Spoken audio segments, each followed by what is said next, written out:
একসময় চিকিৎসা ছিল সব থেকে বড় মানব সেবা।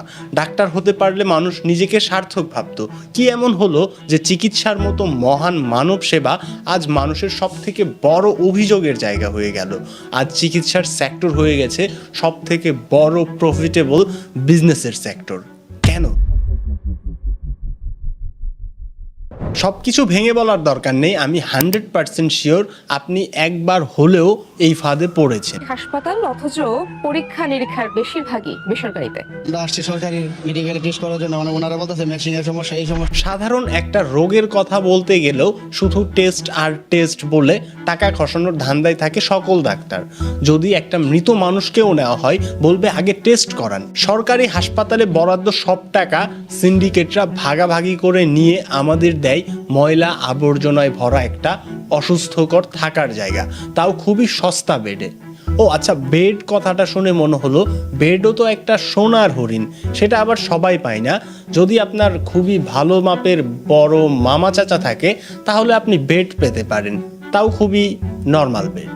কেমন অবস্থা আমাদের চিকিৎসা ব্যবস্থার এটা বর্ণনা করতে আলাদা একটা ভিডিওই লাগবে।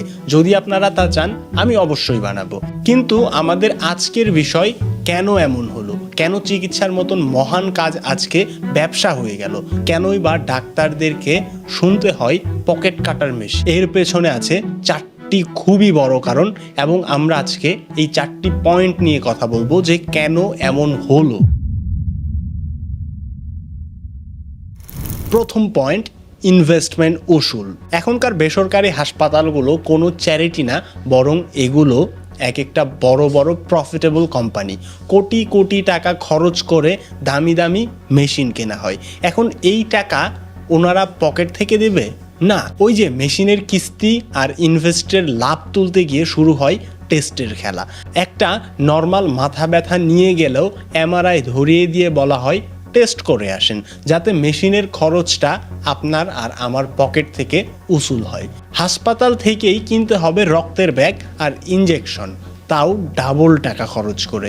একদম সরকারি হাসপাতাল থেকে ডাবল টাকা চার্জ করে। যে কোনো বিষয়ে কিছু বলতে গেলেই চলে যান অন্য কোনো হাসপাতালে যান, আমাদের এখানে কি আপনাকে আসতে বলা হয়েছে? এই ধরনের কথা শুনতে হয়, যেন মানুষের অসুস্থতা কোনো বিষয় না, টাকাটাই মুখ্য বিষয়। মৃত মানুষের লাশ নিতে পারবেন না যদি আপনি আপনার বিল পরিশোধ না করেন। এটাই হচ্ছে ইনভেস্টমেন্ট আর হাসপাতালের নামে প্রফিটেবল বিজনেস। আর ডাক্তারি পড়তে কত টাকা লাগে একটু জানাবেন তো? যদি অনেক টাকা লাগে তাহলে তো গেমটা আশা করি আপনি বুঝতেই পেরেছেন। ডাক্তারি পড়লাম এত টাকা খরচ করে, টাকাগুলো তুলতে হবে না? আবার এখনকার নতুন নিয়ম হয়েছে ডাক্তারি না পড়েও নাকি ডাক্তার হওয়া যায়, চেম্বারেও বসা যায় এবং রোগীও দেখা যায়। ওষুধ কোম্পানি ও গিফট কালচার। কেন প্রেসক্রিপশনের নির্দিষ্ট কোম্পানির ঔষধের নামই লেখা হয়? সোজা হিসাব, কারণ ওই কোম্পানি ডাক্তার সাহেবকে বা হাসপাতালের মালিককে বিদেশের ট্যুর, দামি গাড়ি কিংবা এসি গিফট করেছে সম্ভবত। একটু হয়ে গেল তাই না? বেশি করা, বাট এটাই সত্য। আর সত্য কথা সবসময় একটু করা হয়। কথায় আছে না যে সত্য কথা তেতো লাগে, ব্যাপারটা এমনই। এখন বিষয় হচ্ছে যে এই উপহারের টাকা তো আর কোম্পানি দিচ্ছে না, তাহলে প্রশ্ন হচ্ছে যে কে দিচ্ছে? ঔষধের দাম বাড়িয়ে আর অপ্রয়োজনীয় সাপ্লিমেন্ট আপনার আমার উপর চাপিয়ে দিয়ে জনগণের পকেট থেকেই তুলে নেয় তারা এই টাকাটা। এখানেই আপনার সুস্থতা নয়, বরং সেলস টার্গেটটাই বড় হয়ে যায়। অযথা কিছু জিনিস অ্যাড করে দাম বাড়ানোটা কিন্তু খুবই সুন্দর একটা আইডিয়া, তাই না? নিজের কোম্পানির ব্র্যান্ডিং ভালো করতে ওষুধের প্যাকেটিং ভালো করতে হবে, আর তার টাকা দিতে হবে আপনাকে এবং আমাকে। মানুষ পারেও ভাই, সব জায়গায় যে ব্র্যান্ডিং আর ব্যবসা চলে না এই কথাটা তারা ভালোই বুঝেছে। যাই হোক, আমরা পরের কারণটা দেখি। ক্ষমতাভোগী দালাল। এই ক্ষমতাভোগী দালালের অনেক নাম আছে। কারো কাছে তারা মামা চাচা, আবার কারো কাছে ম্যানেজমেন্ট অফিসার, আবার কেউ পাতি নেতাও বলে। সরকারি হাসপাতালে গিয়েছেন কোনো দিন?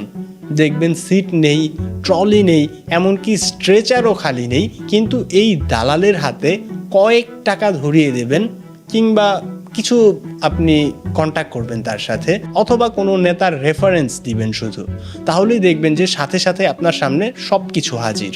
ম্যাজিক, পুরা ম্যাজিক। এরা হাসপাতালের প্রতিটা ইটে ইটে পর্যন্ত ঢুকে আছে।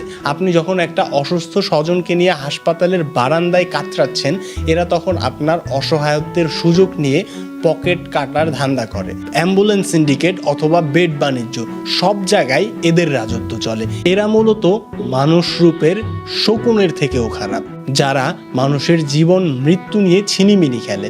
সরকার পরিবর্তন হয়, সাথে ক্ষমতার পরিবর্তন হয়, তবে এদের কোনো পরিবর্তন হয় না। যে আসে তাকেই চাটে। এদের বিচার কতটা যে ভয়ানক হবে তা শুধু একমাত্র উপরের আল্লাহ ভালো জানেন। সরকারি বরাদ্দের ভাগাভাগিতে কিন্তু এরাও থাকে, সাথে থাকে বড় ডাক্তার আর হাসপাতালের কমিটি। বিষয়টা হচ্ছে যে সবাই খারাপ, আপনি আর আমি শুধু ভালো, তাই না ব্যাপারটা? তবে চলেন আমরা লাস্টের কারণটা দেখি। আমরা প্রতিবাদ করি না, ভাবি আমার সাথে তো আর হচ্ছে না, কিন্তু আমার সাথে যে হবে না তার কি কোনো গ্যারান্টি আছে কারোর কাছে? আমরা জবাব চাই না যে কেন এমন হচ্ছে। আরেকজনের সাথে হয় আর আমরা শুধু কানাকানি করি। আপনার আমার এই কানাকানি জন্ম দেয় ফ্যাসিবাদের মতন দানবীয় শক্তি ও সিন্ডিকেটকে। আসলে অন্য মানুষের অন্যায় কি আর বলি, নিজের সাথে নিজেরাই আমরা অন্যায় করি, নিজেদের কথা নিজেরাই রাখতে পারি না। হয়তোবা আপনি ভাবেন যে আপনি 5 ওয়াক্ত নামাজ পড়বেন, ভালো কাজ করবেন, আপনি ফিট থাকার চেষ্টা করবেন, রুটিন মেনটেন করবেন, আপনি কিছুই করেন না। নামাজ পড়ার সময় আপনি গেম খেলেন, হয়তোবা নামাজ পড়ার সময় আপনি মুভি দেখেন বা ঘুমিয়ে থাকেন। নিজেদের কথা আমরা নিজেরাই কেন জানি শুনি না। আইডেন্টি ক্রাইসিসের প্রবলেমে ভুগছি আমরা সবাই। এই রিলেটেড অনেক ভিডিও আপনি আমার চ্যানেলে পেয়ে যাবেন, আপনি চেক আউট করতে পারেন। আমরা মূল টপিকে ফিরি। যাই হোক, তারপরেও আমরা যেদিন এক হয়ে কলার চেপে ধরতে পারবো, জিজ্ঞেস করতে পারবো বাজেটের টাকা কোথায় গেল, সেই দিন এই সিন্ডিকেট তাসের ঘরের মতো ভেঙে পড়বে। এখন একটা সিরিয়াস কথা বলি, যদি আপনারা ইচ্ছুক থাকেন এই ব্যাপারে সচেতন করতে চান মানুষকে, তাহলে আমি একটা প্রোগ্রাম ডিজাইন করেছি, সেটা আপনাদেরকে আমি জানাবো। আপনাদের কমেন্টের উপরে ডিপেন্ড করবে এটা, যে এই প্রোগ্রামটা করা যাবে কি না।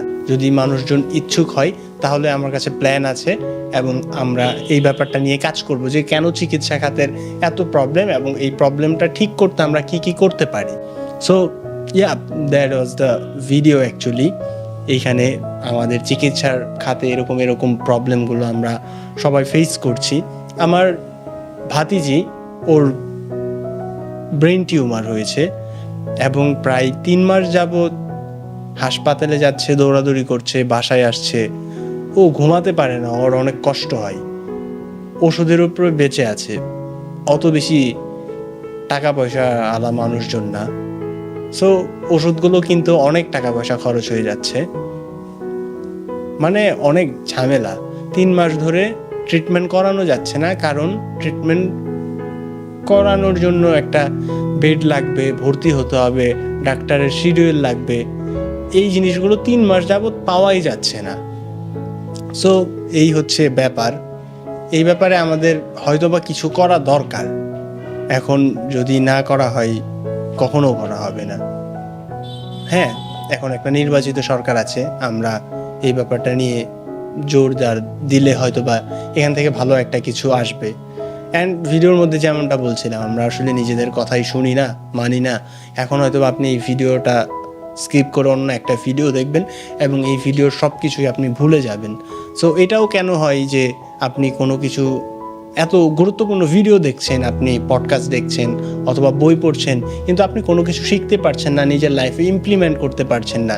এটা কেন হয়? হ্যাঁ, ডিসিপ্লিন কেন ধরে রাখা যায় না, কনসিস্টেন্সি কেন থাকে না, এই রিলেটেড বিভিন্ন ধরনের ভিডিও আমার চ্যানেলে আছে। আপনি এই দিকটাতে ক্লিক করলে হয়তো বা পেয়ে যাবেন, বা আশেপাশে হয়তো বা আমি কিছু দিয়ে দিব, ওগুলো আপনারা চেক আউট করেন। অ্যান্ড ভিডিওটা কেমন লাগলো আপনারা অবশ্যই জানাবেন। অ্যান্ড আমাদের কিছু করা উচিত।